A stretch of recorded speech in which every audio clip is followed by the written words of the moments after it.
The bells of vespers rang across the valley, their bronze voices calling us to evening prayer, as they had done for countless years before my arrival at St. Margaret's Convent. I pulled my woolen cloak tighter against the autumn chill, and quickened my pace through the stone corridor, my soft leather shoes making barely a whisper against the worn flagstone. The scent of beeswax, candles, and frankincense hung heavy in the air, mingling with the earthier smells of damp stone and the herbs that Sister Agatha tended in the cloister garden. 3 months had passed since I, Sister Isabel, had taken my final vows before the carved wooden crucifix in our chapel. At 22, I was younger than most who chose this sacred, but the world beyond these walls had offered me naught but sorrow. My father's death in the Crusades, my mother's swift remarriage to a man who looked upon me with hungry eyes, and my betrothal to a lord thrice my age had driven me to seek sanctuary in God's embrace. Here, surrounded by silence and stone, I had found peace at last, or so I had believed. The chapel doors stood open before me, and I slipped inside to find my sisters already arranged in their wooden stalls, their heads bowed in preparation for prayer. Mother Superior Beatrice stood at the altar, her severe face illuminated by the golden glow of a dozen candles. I took my place among the novices, folding my hands and lowering my eyes as we had been taught. It was then that I first heard his voice. The sound drifted through the narrow window high above the altar, a rich baritone that seemed to weave itself between the stones of our sacred space. I lifted my gaze despite myself, drawn by the melody that spoke of lands far from our cloistered valley. Through the colored glass, I could see the silhouette of a man standing in the courtyard beyond, his voice raised in a traveler's song. Sister Isabel, Mother Superior's sharp whisper cut through my wandering thoughts. Thy attention belongs to God alone. I bowed my head in shame, my cheeks burning beneath my white wimple. Yet, even as we began our evening prayers, that voice continued to haunt the edges of my conscience, like the memory of a half-forgotten dream. The next morning brought news that would change everything. During our meager breakfast of dark bread and weak ale, Mother Superior announced that a traveling monk had requested shelter within our walls. Brother Marcus, she explained, was journeying from the great monastery of Saint Benedict to carry important documents to the bishop's seat in the north. Our convent would provide him lodging for perhaps a week while he recovered from his long travels. Let none of you speak with this holy brother without permission, Mother Superior commanded, her pale eyes sweeping over us like winter frost. Your vows of contemplation extend to all worldly distractions, be they man or woman. I nodded with my sister, though something stirred restlessly within my breast. That voice from the courtyard returned to my thoughts, and I found myself wondering if it belonged to this brother Marcus. The notion should have filled me with proper religious caution, yet instead I felt only curiosity burning like a small flame in the darkness of my disciplined life. My duties that day led me to the scriptorium, where I spent long hours copying sacred texts in my careful. The work required such concentration that I could forget the world beyond the parchment before, losing myself in the flowing Latin words and the gentle scratch of my quill. It was here, surrounded by the wisdom of centuries, that I first encountered him. I was reaching for a fresh pot of ink when a shadow fell across my manuscript. Looking up, I found myself gazing into the deepest brown eyes I had ever seen, set in a face that spoke of both strength and gentleness. His hair was the color of autumn leaves, and though he wore the simple brown robes of his order, there was something about his bearing that suggested nobility, born rather than chosen. "Forgive me, sister," he said, and I recognized at once the voice that had haunted my prayers the night before. "I seek permission to consult the writings of St. Augustine. Mother Superior directed me to inquire of the scholar who tends these precious books." His words were formal, proper, yet something in his tone made them feel like a caress against my ear. I found my voice with difficulty, speaking barely above a whisper. "Brother Marcus, I presume, the texts thou seekest rest upon yon shelf. I shall retrieve them for thee." As I rose to fetch the requested volumes, our hands brushed for the briefest moment when I passed them. The touch was innocent, accidental, yet it sent such a shock through my being that I nearly dropped the heavy books. He steadied them with his stronger grip, and for a heartbeat we stood frozen, our fingers intertwined around the leather binding. "My thanks, sister, double quotes," he began, his voice softer now. "Isabel, I whispered, though I knew I should not have given him my name so free. Sister Isabel. The way he spoke, it made my baptismal name sound like a prayer. I shall disturb thy work no more. Yet as he settled at a nearby table with the Augustine texts, I found his presence anything but a disturbance. Rather, it was as if the scriptorium had been incomplete before his arrival, missing some essential element that I had not even known to see. The rustle of parchment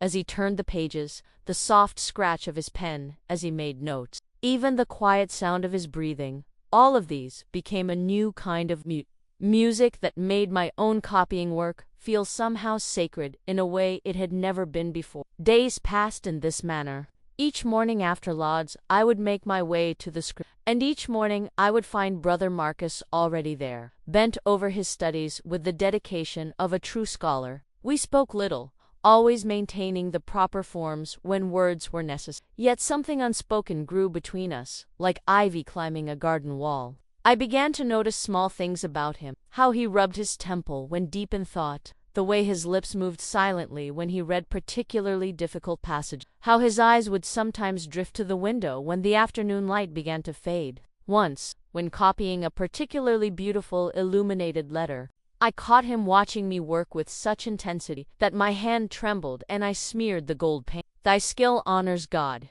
he said quietly, and I felt my cheeks burn with more than artistic pride. "As doth thy scholarship, Brother Marcus," I replied, not daring to meet his eyes. It was during the 4th day of his stay that everything changed. The afternoon had been particularly warm for autumn, and the scriptorium felt close and airless despite the high windows. I had been working on a particularly difficult passage from the Song of Songs, the Latin words speaking of love so passionate and pure that they made my heart ache with longings I could not name. Brother Marcus had been silent for most of the afternoon, but as the shadows grew longer, he suddenly spoke. "Sister Isabel, might I ask thee a question that troubles my thoughts?" I set down my quill and turned to face him, noting how the golden light from the window caught the copper threads in his hair. "Speak freely, brother. If my poor wisdom can provide counsel, it is thine to command." He was quiet for a long moment, his fingers tracing the edge of the open book before him. When he finally spoke,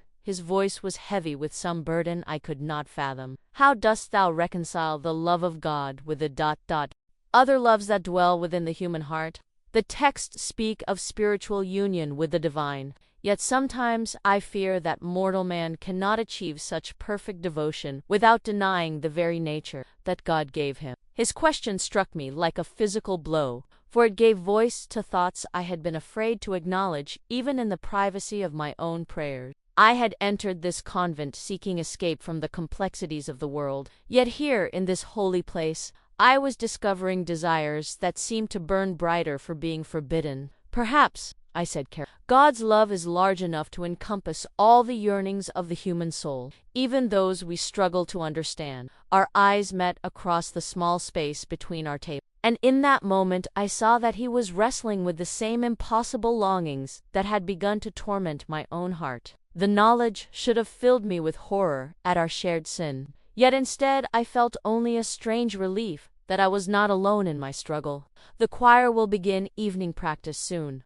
I said, my voice barely audible. "Wilt thou wilt thou come to listen? Mother Superior permits visitors to observe our devotions from the gallery above." He nodded slowly, his dark eyes never leaving my face. "Ajay, Sister Isabel, I shall come." That evening, as my sisters and I took our places in the chapel stalls, I was acutely aware of the presence in the shadows of the gallery above. Our voices rose together in the ancient harmonies we had practiced for years, weaving melodies that had been sung in this very space for generations. Yet tonight the music felt different, charged with a tension I had never experienced. It was as we began the Magnificat, Mary's song of praise, that I heard it, a low baritone joining our higher voices from above, adding a richness and depth that transformed our familiar hymn into something entirely new. The other sisters glanced upward in surprise, for it was unusual for visitors to participate so directly in our worship. Yet none dared interrupt the sacred moment.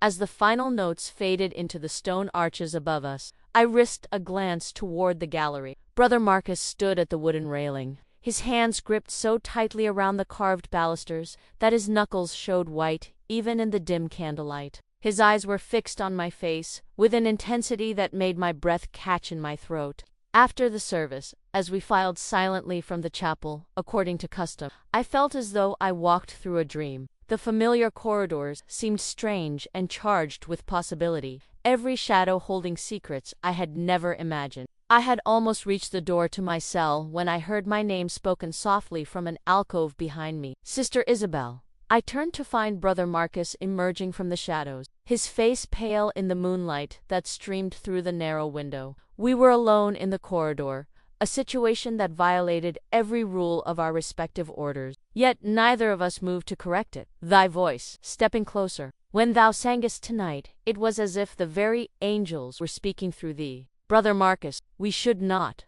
I began, but he raised his hand to stop my words. I know what we should not do, he said, his voice rough with emotion. I have recited the prohibitions to myself 1,000 times since I first heard thy voice in prayer. Yet still I find myself drawn to thee like a moth to flame, heedless of the burning. My heart hammered against my ribs as he moved closer still, near enough that I could see the conflict written in every line of his face. What art thou saying? I am saying that thy faith doth not stop me from loving thee, he whispered, and the words struck me like lightning in a summer storm. I am saying that though I took vows of celibacy with the sincerest intention, I find them as insubstantial as morning mist when faced with the reality of thy presence. The confession hung between us in the midnight air, terrible and beautiful in its honesty. I knew I should flee, should run to my cell and pray for forgiveness for even listening to such words. Yet my feet remained rooted to the cold stone floor.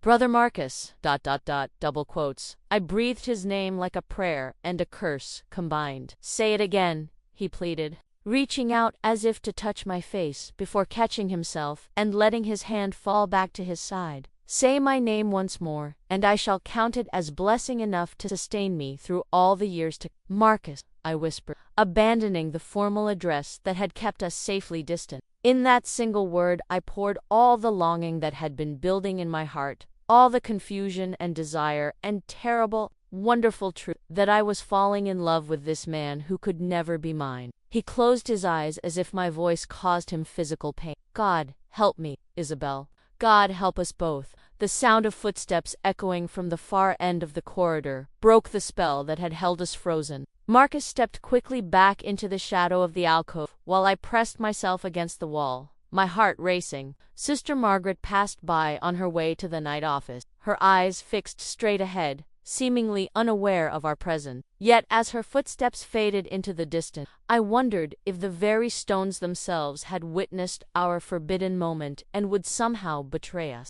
When silence returned, Marcus emerged from his hiding place, but the magic of our confession had been broken by the reminder of our danger. I must go, he said, though his eyes spoke of how little he wished to. And thou must as well, before we are discovered. I nodded, knowing he spoke wisdom, yet unable to move from where I stood. When wilt thou depart for the north? 3 days hence, he replied, and the words fell between us like stones cast into still water. Perhaps it would be best if we did not encounter each other before then. Perhaps, I agreed, though my heart cried out against the sensible course he proposed. He took a step toward me, then stopped himself with visible effort. Isabel, I want thee to know that whatever happens, whatever becomes of us both, these past days have been the most precious of my life. Before I could respond, he turned and walked quickly away, leaving me alone in the corridor with only the echo of his footsteps and the memory of words that would haunt my dreams for nights to come. I did not return to the scriptorium the next day, nor the day after. Instead, I threw myself into the most menial tasks I could find, scrubbing floors until my knees bled, tending the kitchen fires until my hands were raw with burns, copying the same psalm over and over until my fingers cramped around the quill. Anything to keep my traitorous thoughts from dwelling on brown eyes and gentle hands and a voice that had called me by name with such tenderness that it still made my breath catch to remember it. Yet despite my efforts, Marcus found ways to make his presence a wildflower left on my prayer book, picked from the cloister garden where visitors were permitted to walk. A page of beautiful script copying one of the love poems of Solomon slipped between the leaves of a breviary I used for morning prayer. Small gestures that spoke volumes about the feelings he was struggling to contain. On his final evening at our convent, as I knelt in the chapel for Compline, I felt rather than saw him enter the gallery above. The knowledge of his presence made every prayer feel like both blasphemy and benediction, my voice joining with my sister's while my heart cried out to the man in the shadows above us. As we sang the final hymn of the day, his voice once again joined ours from the gallery, weaving through our harmony with such beauty that I felt tears gathering in my eyes. The Latin words spoke of divine love and eternal rest, yet they seemed to carry a different message when filtered through his rich baritone, a message meant for my ears alone. After the service, I lingered in the chapel while my sisters filed out to their cells. I knelt before the altar,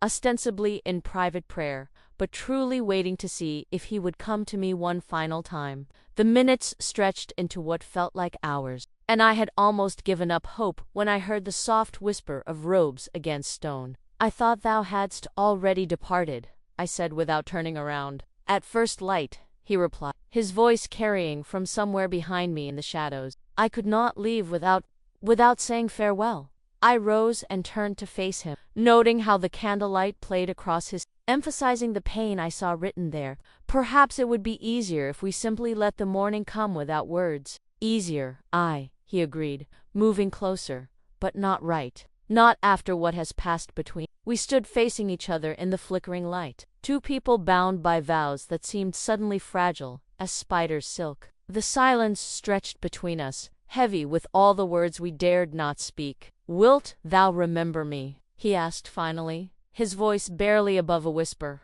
"Until the day I die," I replied without hesitation. "And perhaps beyond, if God is merciful enough to let love survive the grave." He reached out then, his fingertips barely brushing mine in the space between us. Such a small touch, yet it sent fire racing through my veins and made my knees weak with longing. "If I were a different man," he said, "if we had met in a different world, ... But we are who we are," I whispered, "and this is the world God has given us." "Then I shall love thee within the bounds that world allows," he said, his fingers tightening around mine for one precious moment, in prayer, in memory, in dreams, and in the hope that someday, somewhere, there might be a place for love like ours. I felt tears streaming down my cheek, though I could not remember when they had begun to fall. "Marcus, nay," he interrupted gently. "Say nothing more. Let us part with only this between us, that we have loved truly and purely, even if we cannot love freely." He lifted our joined hands and pressed them briefly to his lips, a kiss that was prayer and farewell combined. Then he released me and stepped back into the shadows, becoming one with the darkness until I could no longer see him at all. "Go well, my beloved." His voice came from the darkness, like the memory of a dream. "May God keep thee always." When I woke the next morning, it was to the sound of horses' hooves echoing from the courtyard below my cell window. I rose and pressed my face to the narrow opening, watching as a small party of riders disappeared down the valley road. I could not make out individual figures from such a distance, yet somehow I knew that Marcus was among them, carrying his message to the bishop and taking with him all the light that had entered my world during his brief. The days that followed his departure passed like a waking dream. I went through the motions of my religious, sang in the choir,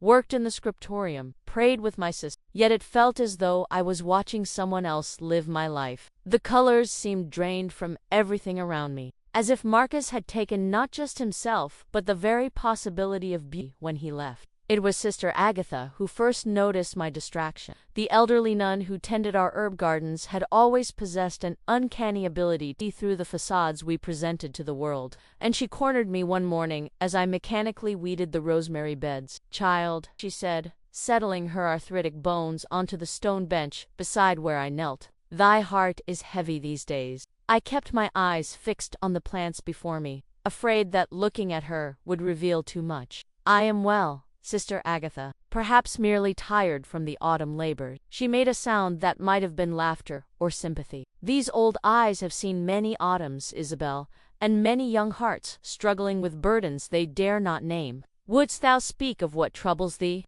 The kindness in her voice nearly undid me completely.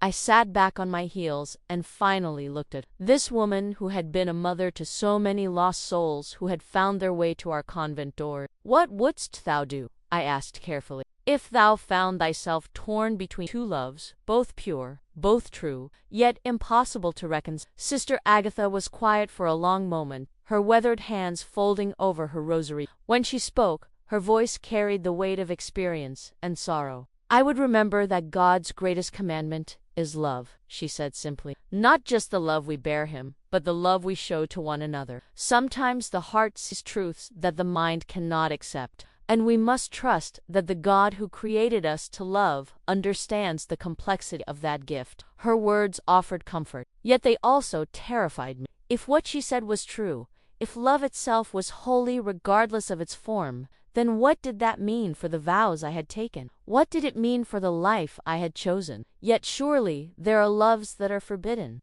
I pressed, needing to understand. "There are loves that are destructive, that cause harm to others or to ourselves," she replied. "But love that ennobles the soul, that makes us more than we were before, that calls us to greater sacrifice and deeper faith. How can such love be anything but a gift from the divine?" That night, I lay awake in my narrow cell, staring up at the rough wooden ceiling and wrestling with questions that had no ease. Was what I felt for Marcus truly love, or merely the rebellion of a heart unused to the constraints I had placed upon it? Did love require possession, or could it exist purely in the realm of spirit and memory? As autumn deepened into winter, I found myself developing a new understanding of my vocation. The convent walls that had once felt like protection now seemed like preparing me for some transformation I could not yet imagine. My prayers took on new depth, my singing gained richer harmonies, and my work in the scriptorium became a meditation on the nature of divine love expressed through human hand.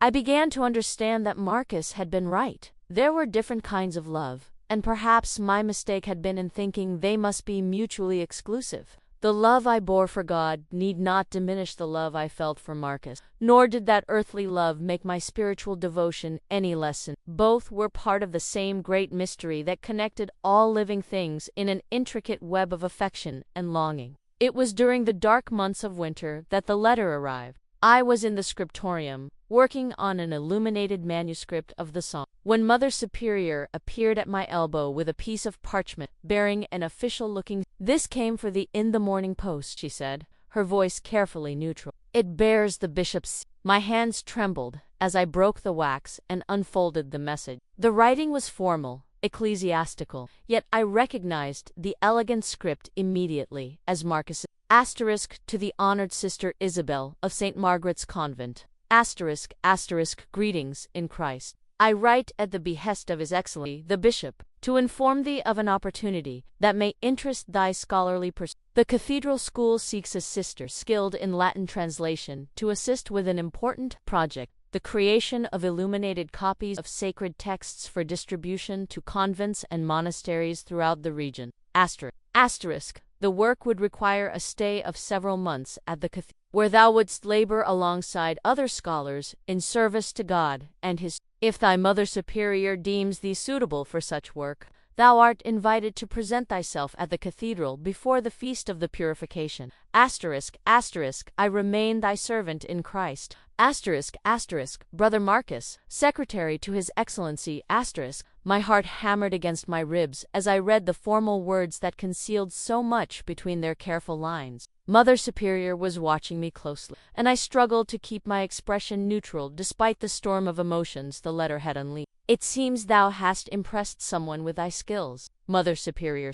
though her tone suggested she was not entirely pleased by the development. "Such an invitation is a great honor for our convent." "Indeed, Mother," I managed to say. What wouldst thou counsel?" She studied me for a long moment, her pale eyes seeming to search for something in my face. "The decision must be thine to make, child. But remember that opportunities to serve God's church in broader ways are rare for those of our calling. Perhaps thou shouldst pray on the matter." I spent the next 3 days in prayer and contemplation, though I knew from the moment I read Marcus's letter what my answer would be. The chance to see him again, even within the proper bounds of scholarly collaboration, was a gift I could not refuse. Yet I also recognized that accepting would mean facing temptations I had barely survived during his brief stay at our convent. On the fourth morning, I knelt before Mother Superior in her private chamber and spoke the words that would change my life forever. Mother, if thou deemest me worthy, I wish to accept the bishop's invitation. She nodded slowly, as if she had expected no other answer. Very well, child. Thou shalt depart with the next supply wagon bound for the cathedral. May God protect thee and guide thy steps in the wider world. As I rose to leave her presence, she spoke once more, her voice softer than I had ever heard it. Isabel, be careful. The heart can lead us to great service or great sorrow, sometimes both at once. Trust in thy prayers, and remember that thy sisters here will hold thee always in their love. The journey to the cathedral took 5 days, through winter landscapes of startling beauty. Snow covered the hills like a blanket of stars, and the bare branches of the tree created delicate lacework against the pale sky. I rode in the supply wagon with 2 other sisters bound for various duties in the larger religious community, yet I felt utterly alone with my thoughts, and the terrible, wonderful anticipation that filled my chest when the cathedral towers finally appeared on the horizon, rising like prayers made manifest from the stone and earth around them. I felt my breath catch in my throat. This was where Marcus had been living these past months, walking among those soaring arches and praying beneath those painted ceilings. Soon I would be breathing the same air, kneeling in the same spaces, perhaps even working side by side with him once more. The cathedral close was a small city unto itself, filled with scholars and scribes, pilgrims and petitioners, all drawn to this center of learning and faith. I was assigned quarters in the convent attached to the cathedral, a sprawling complex that housed dozens of religious women engaged in various works of scholarship and charity. My cell was larger than the one I had known at St. Margaret's, with a window that looked out over the cathedral's flying buttresses and rose windows. It was not until the second day that I encountered Marcus again.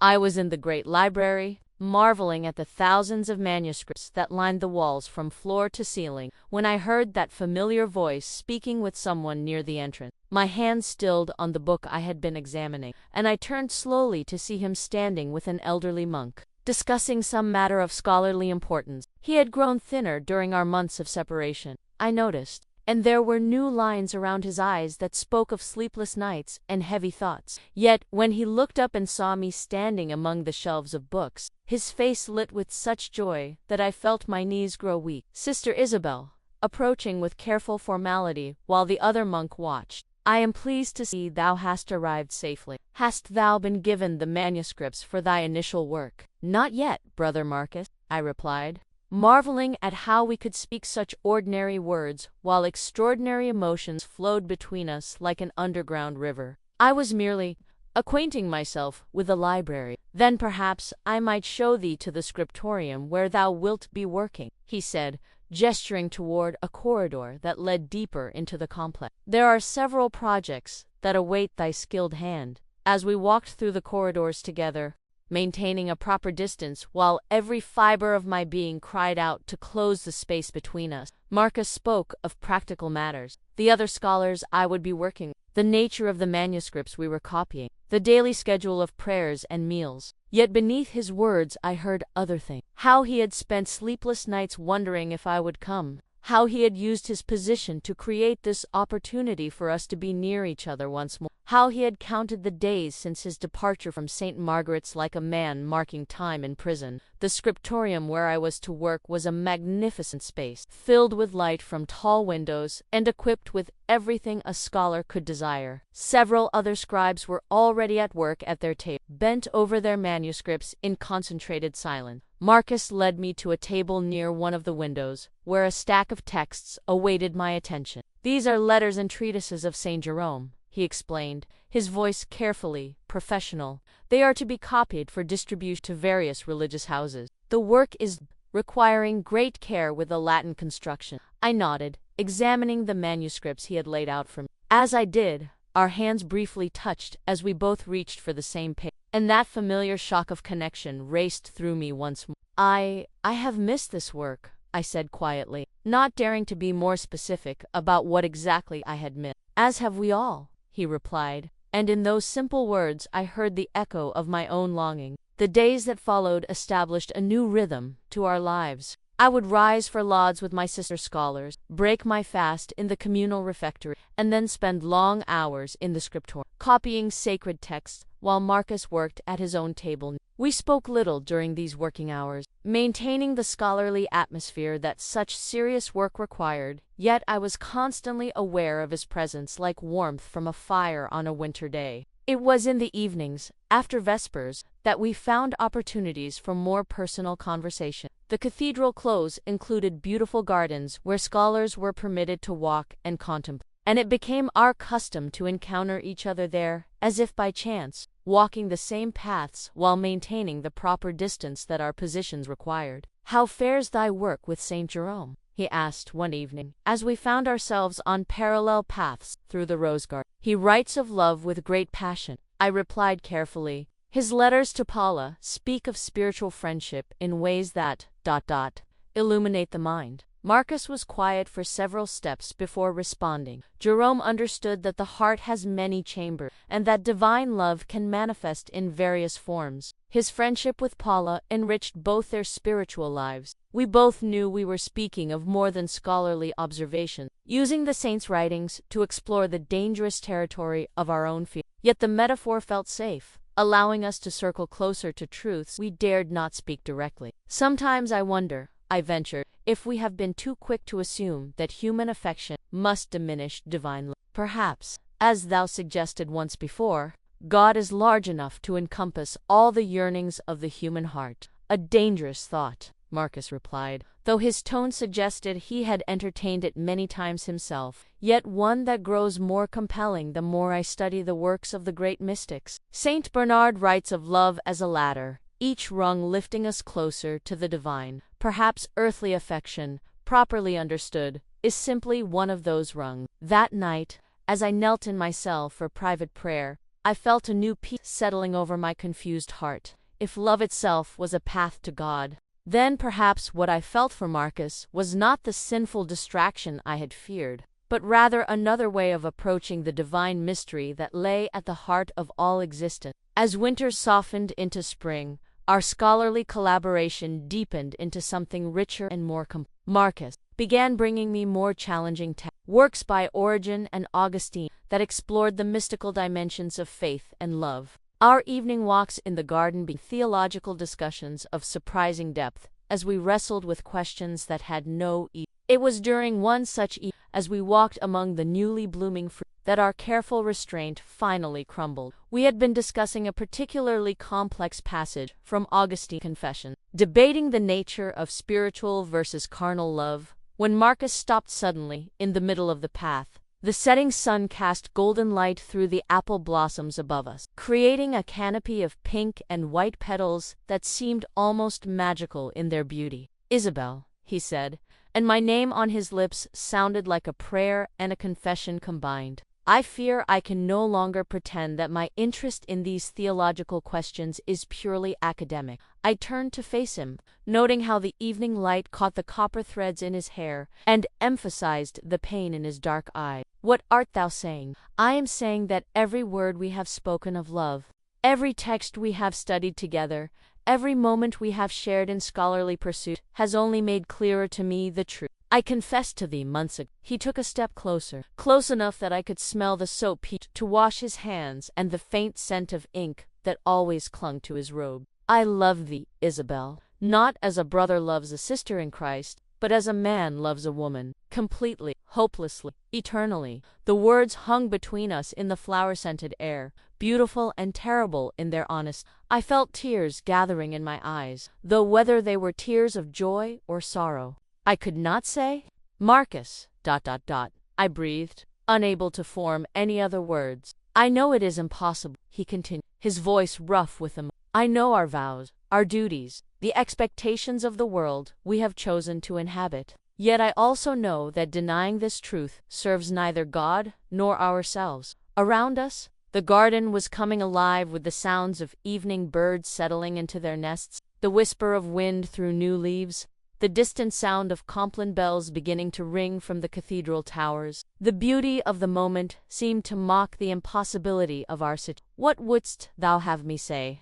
I asked, my voice barely above a whisper. "Nothing," he replied, reaching out to brush a tear from my cheek with infinite gentleness. "Say nothing, for words cannot change what we both know to be true. We love each other, and that love is both the greatest gift God has given us and the greatest burden we must bear." His fingers lingered on my face for a moment longer than propriety allowed, and I felt myself leaning into his touch like a flower turning toward the sun. The simple contact sent fire racing through my veins and made my breath catch in my throat. "We should go," I said, though every part of me rebelled against the sensible words. "The bells, ..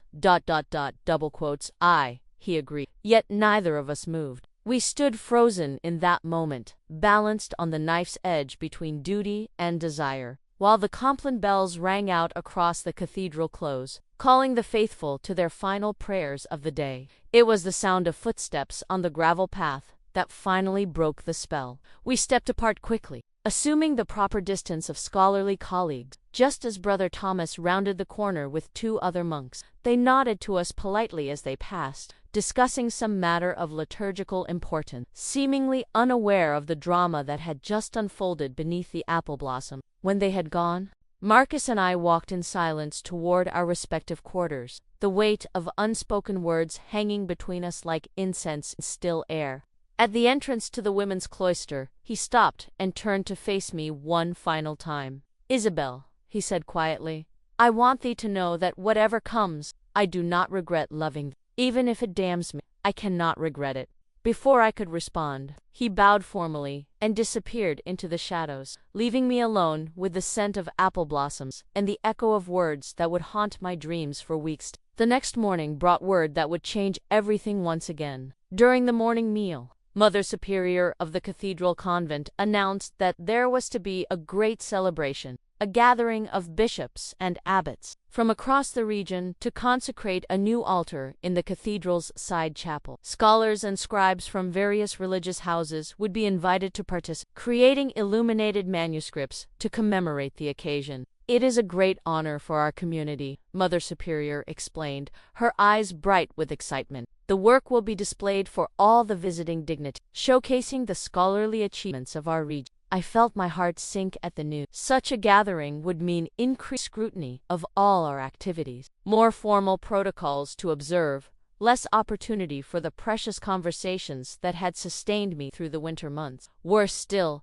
it would likely mean that Marcus and I would be watched more closely, our interactions limited to the most formal and necessary. My fears proved well-founded. In the days that followed, the entire cathedral close was transformed into a hive of activity. Servants scrubbed every stone surface until it gleamed. Gardeners trimmed every hedge to perfection, and scholars worked frantically to complete their assignments before the distinguished visitors arrived. Marcus and I were assigned to collaborate on a particularly prestigious project, an illuminated copy of the Song of Songs that would serve as the centerpiece of the display. The irony was not lost on either of us. Here we were, 2 people struggling with forbidden love, tasked with copying the most passionate love poetry in all of Scripture. "The Lord tests us in mysterious ways," Marcus observed wryly as we began our work on the first pages of the manuscript. "Or perhaps he seeks to teach us something," I replied,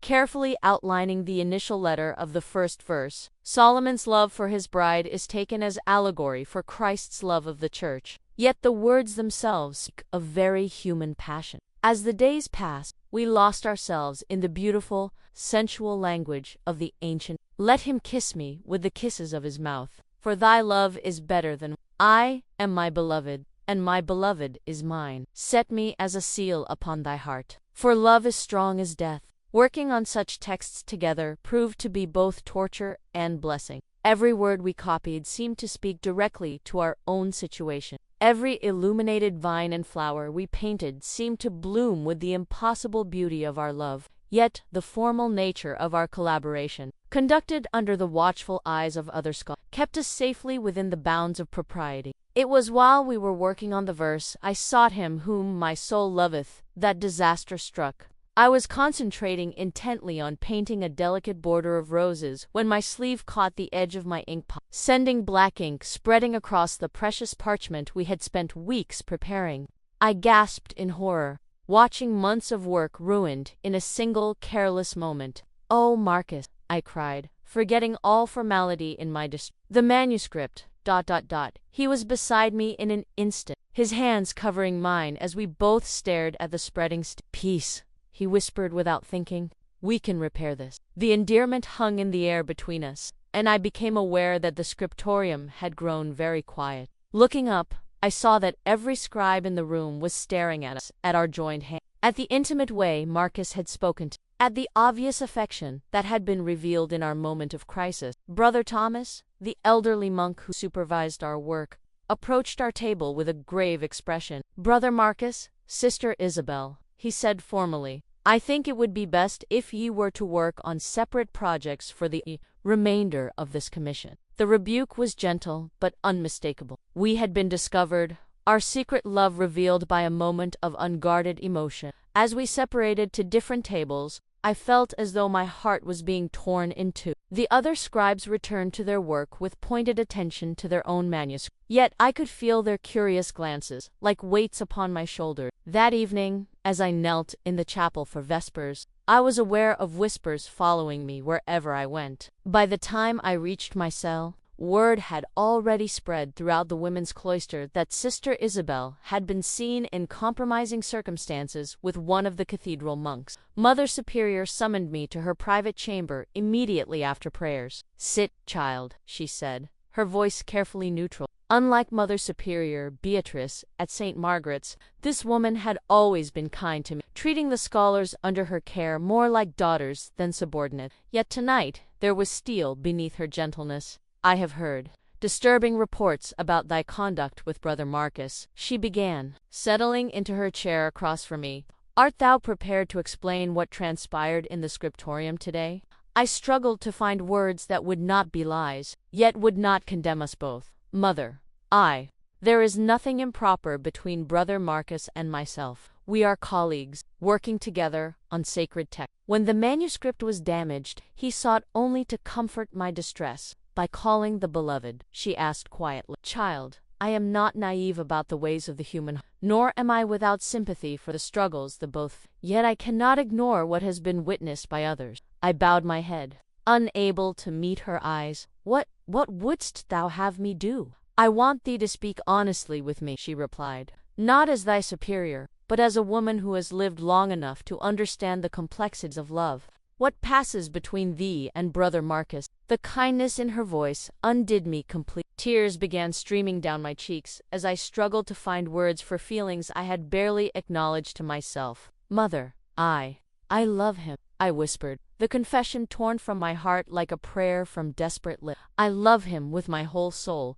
yet I know it is impossible. We have done nothing improper, spoken no words that would violate our vows. Yet I cannot deny what lives within my heart." She was quiet for a long moment, studying my tear-stained face with eyes full of compassion and wisdom. When she finally spoke, her words surprised me completely. "And he loves thee as well." It was not a question but a statement, and I could only nod in response. "I thought as much," she continued. "It has been written in both your faces for weeks, visible to anyone with eyes to see. The question now is, what must be done about it?" I looked up at her in surprise. "Mother, child, love such as yours is rare and precious. It would be a sin to crush it carelessly. Yet it would also be folly to let it destroy the lives you have both dedicated to God's service." She rose and walked to her window, gazing out at the cathedral towers silhouetted against the starlit sky. "There are options that few speak of, yet which exist nonetheless." My heart hammered against my ribs as I waited for her to continue. "There are religious communities," she said carefully, "where men and women work together in service to God. Places where spiritual friendship is understood and honored, where love can exist within proper bounds. The community of St. Benedict and St. Scholastica in the mountains of the north is such a place. They seek scholars to help establish a new scriptorium." Hope blazed within my chest like a sudden flame. Thou wouldst permit such a thing."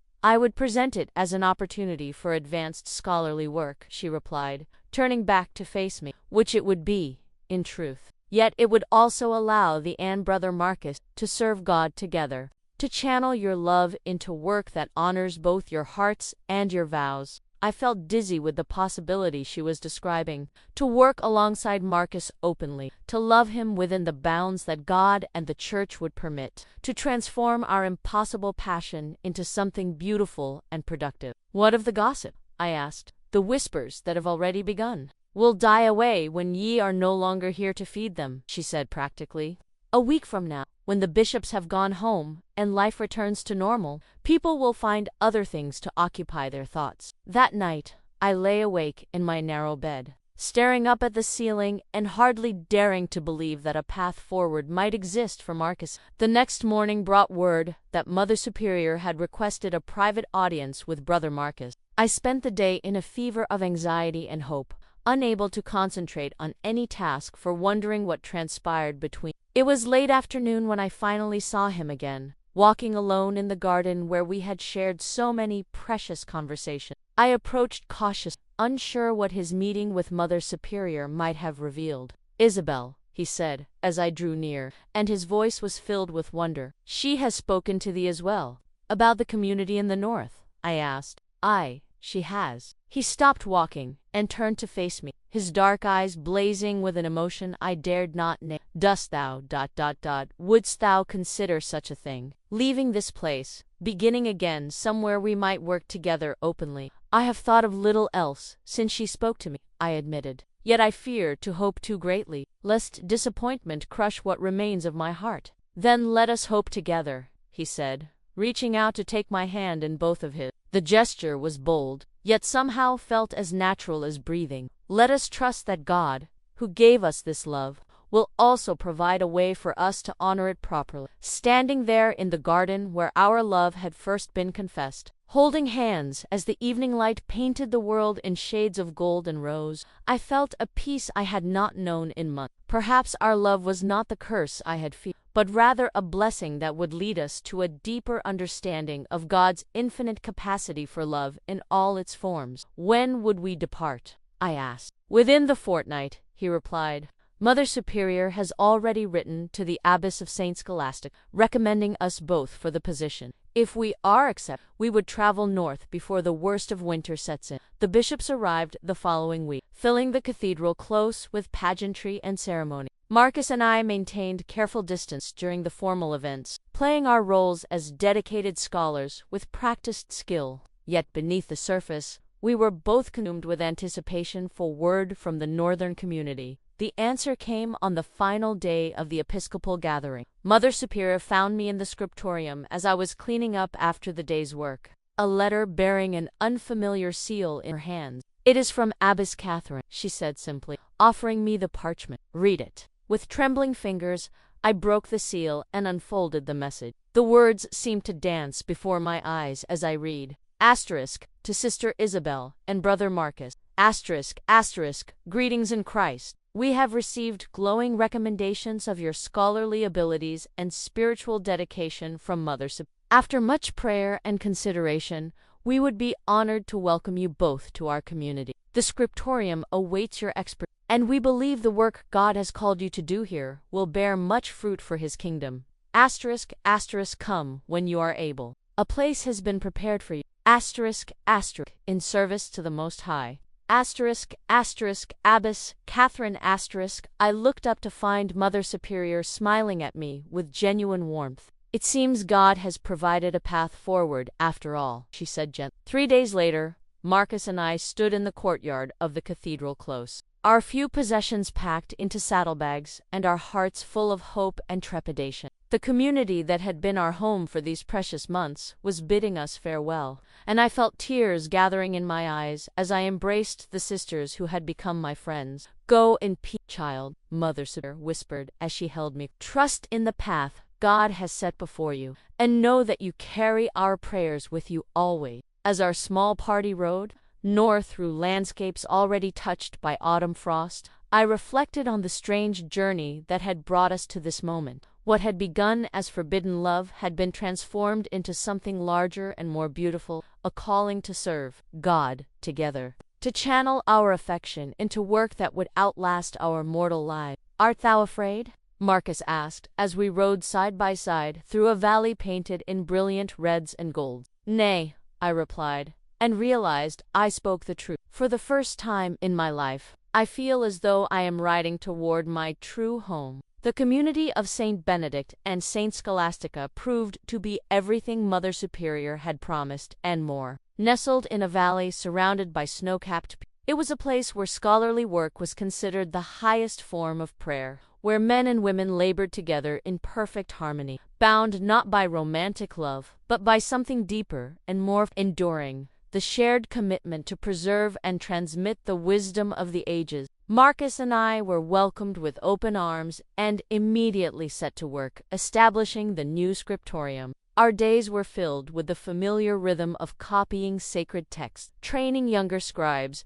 and developing innovative techniques for illumination. Yet now we worked openly as partners, our collaboration blessed rather than forbidden. In the evenings, after Vesper, we would often walk together through the monastery gardens, discussing theological questions or simply enjoying the peaceful beauty of our mountain. These conversations were different from those we had shared in secret, no longer charged with the tension of forbidden desire, but marked instead by the deeper intimacy that comes from shared purpose and mutual respect. Dost thou ever miss what might have been? Marcus asked me one evening as we stood watching the sun set behind the mountain. I considered his question carefully before answering. I think we have found something rarer than romantic love, I said finally. We have found a way to serve God together, to create beauty that will outlive us both. What more could two souls ask for than to spend their lives in such work? He smiled at my words, the expression transforming his face with a beauty that had nothing to do with earthly desire and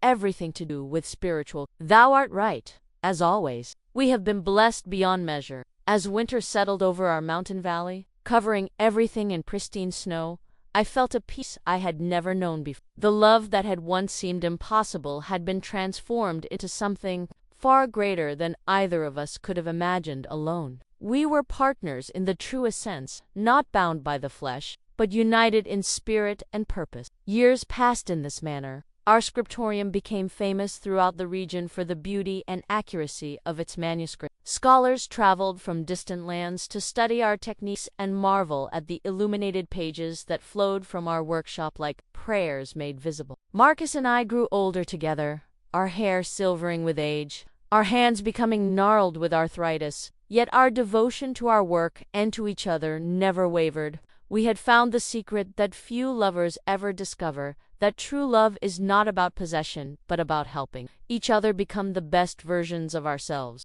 On the day before my 70th birthday, as I sat in the scriptorium copying a particularly beautiful passage from the Psalms, Marcus approached my table with a small wrapped packet. A gift, he said simply. In honor of thy many years of faithful service. I unwrapped the package to find a small, illuminated manuscript, obviously created by his own hand. The cover bore a single line of text in his elegant script for Isabel, who taught me that love and faith are but two names for the same mystery. Inside, he had copied the entire Song of Songs, the same text we had worked on together all those years ago when our love was young and forbidden. Yet now the passionate verses seemed to speak of something different, something deeper than romantic desire. Love is strong as death. I read aloud from the final page. Many waters cannot quench love, neither can the floods drown it. We have proven those words, Marcus said quietly, his weathered hand briefly covering mine. Our love has endured, transformed, but never diminished. It has carried us through decades of service and will carry us beyond death itself. I closed the precious book and held it against my heart, feeling tears of gratitude streaming down my cheek. We had been given such a gift, to love completely and purely, to serve God together, to create beauty that would outlast our mortal lives. Thank thee, I whispered, for everything, for loving me, for teaching me that the heart can hold infinite love without ever being divided, for showing me that God's love is large enough to encompass all the yearnings of the human soul. As the sun set behind our beloved mountains that evening, Marcus and I knelt together in the chapel for our final prayers of the day. Around us, our community joined their voices in ancient harmony, just as we had done every evening for more than 40 years. While the choir sang, he leaned close and whispered the words that had begun our journey so long ago. Thy faith doth not stop me from loving thee. But now those words carried no pain, no forbidden longing. Instead, they spoke of a love that had been purified and perfected, a love that honored both God and the human heart, a love that would echo through eternity long after our voices had joined the celestial chorus. If this tale hath touched thy heart, leave thy blessing upon this telling. Subscribe to hear more stories of love that defied all boundaries, and share thy thoughts in the comments below. For the next narrative, click upon the box to thy left, where more tales of passion and faith await thy discovery.